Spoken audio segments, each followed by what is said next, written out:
Olá! Nesse áudio de hoje, a gente vai continuar falando sobre aqueles erros bem comuns que os adultos cometem diante das birras dos pequenos e que pode ser que você tenha cometido por aí. Mais uma vez, com a melhor das intenções. Porque eu sei bem que tudo que nós, mães e pais, fazemos com e pelos nossos filhotes é sempre buscando o melhor.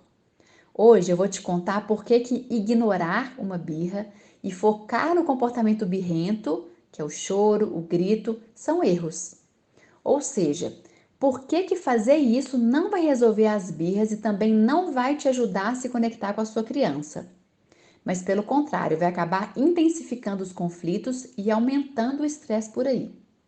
Lembra que eu te contei que a birra é pura comunicação e que por trás desses comportamentos que nos incomodam tanto, existe algo que precisa ser decifrado? Então, ignorar uma birra significa ignorar um sentimento ou uma emoção, que pode ser raiva, medo, frustração, angústia, insegurança. Significa ignorar uma necessidade. Pode ser que o seu filhote esteja simplesmente cansado, com fome, sentindo alguma dor ou até mesmo sentindo saudade de você, do seu colo, do seu olhar, do seu tempo para ele. Passar por esses episódios sendo ignorada e deixada de lado todas as vezes gera na criança uma sensação de solidão, gera um vazio interno muito grande, gera insegurança e distanciamento emocional. É como se ela se sentisse que não pode contar com você nos momentos em que tanto precisa. E adivinha? Também intensifica a raiva, que em muitos momentos é o que dispara uma birra daquelas. Nenhuma criança tem a intenção e adora fazer uma birra. Quando ela faz isso, é por não saber como te contar o que se passa dentro dela de uma outra forma. Sempre gosto de buscar exemplos em que você se coloca numa situação similar à da sua criança, para você entender visceralmente o que provavelmente acontece com ela, dentro dela.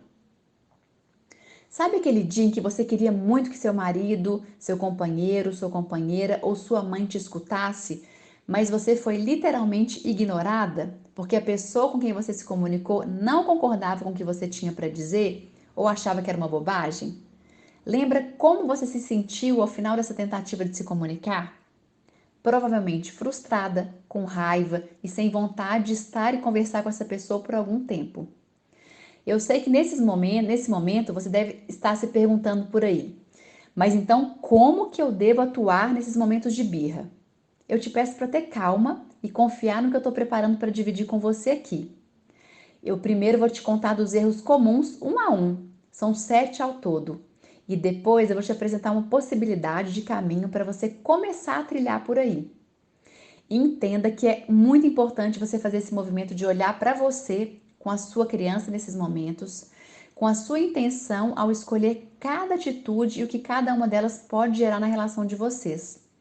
Mas eu te garanto uma coisa: ao final deste programa de áudios, quando você receber o meu último áudio, você vai ter bem claro o que pode começar a fazer de diferente e o mais importante, o porquê você vai fazer cada um desses passos que eu vou dividir com você por aqui.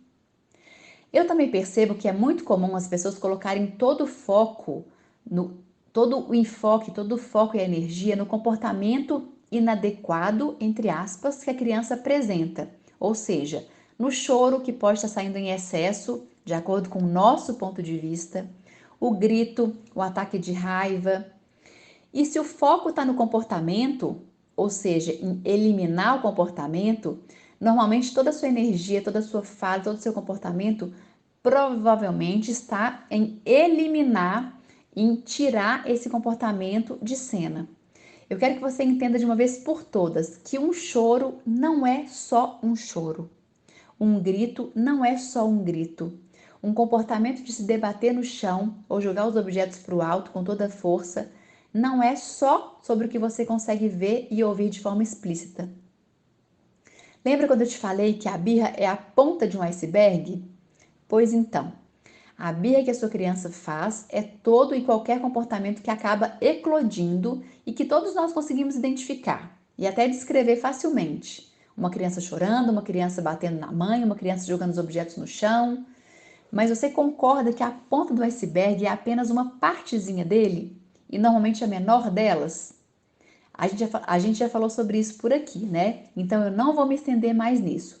Mas eu só quero que você internalize no seu coração, de uma vez por todas, que se você busca estar e se comunicar com seu filho de uma forma mais respeitosa e consciente, você vai precisar começar a mapear e decifrar o que anda acontecendo no contexto do seu filhote, que pode estar impulsionando tantas e tantas birras. Deixa eu te contar o que aconteceu por aqui com a Mel, minha primeira filha, quando o Ian, meu filho mais novo, tinha 6 meses. Eu já tinha entrado numa rotina mais redondinha por aqui, tudo era mais conhecido e mais fácil de lidar na nossa rotina e até dentro de mim mesma. E como as coisas estavam bem tranquilas, eu imaginei que já estava tudo bem tranquilo com a Mel também. Eu cheguei em casa depois de mais um dia no consultório, dei um beijo em cada um dos dois, abracei cada um e fui cuidar do Ian. Fui amamentar, fazer dormir. Quando ele dormiu, eu fui até a Mel, como todos os dias eu fazia. Ela fez uma birra daquelas, não fazia nada que eu propunha, gritava, corria de mim. E esse era um dia que eu estava especialmente cansada, estava esgotada. Se eu não tivesse atenta, eu poderia até ter me embolado naquela situação, exigindo dela uma compreensão maior, porque a gente às vezes faz isso sem nem perceber.